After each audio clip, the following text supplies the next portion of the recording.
नमस्ते दोस्तों। क्या पृथ्वी सिर्फ एक निर्जीव ग्रह है या यह एक जीवित एंटिटी भी हो सकती है?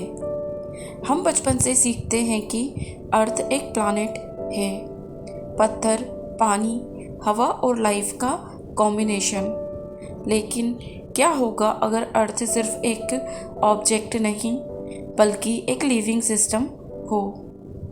मॉडर्न साइंस में एक कॉन्सेप्ट है गाया। यह कहता है कि अर्थ एक सेल्फ रेगुलेटिंग सिस्टम है, जहां एटमॉस्फेयर, ओशियंस, लैंड और लिविंग बीइंग्स एक दूसरे से जुड़े हुए हैं और बैलेंस बनाए रखते हैं। लेकिन अगर हम इसे और गहराई से देखें तो सनातन ज्ञान बहुत पहले से यही बात कह रहा है। पृथ्वी को माता कहा गया है, एक जीवित शक्ति के रूप में पूजा गया है।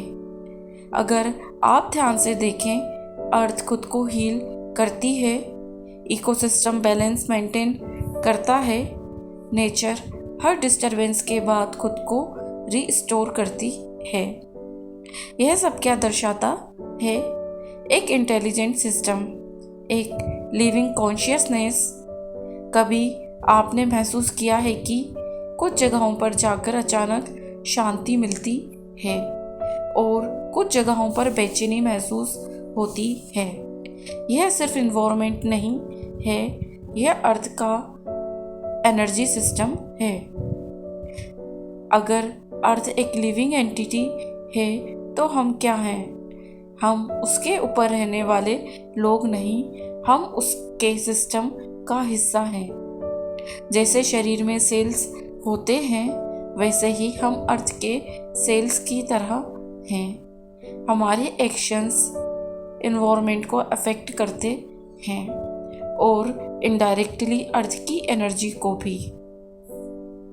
जब हम नेचर को हार्म करते हैं तो हम सिर्फ बाहरी एनवायरनमेंट को नहीं, अर्थ के लिविंग सिस्टम को डिस्टर्ब करते हैं।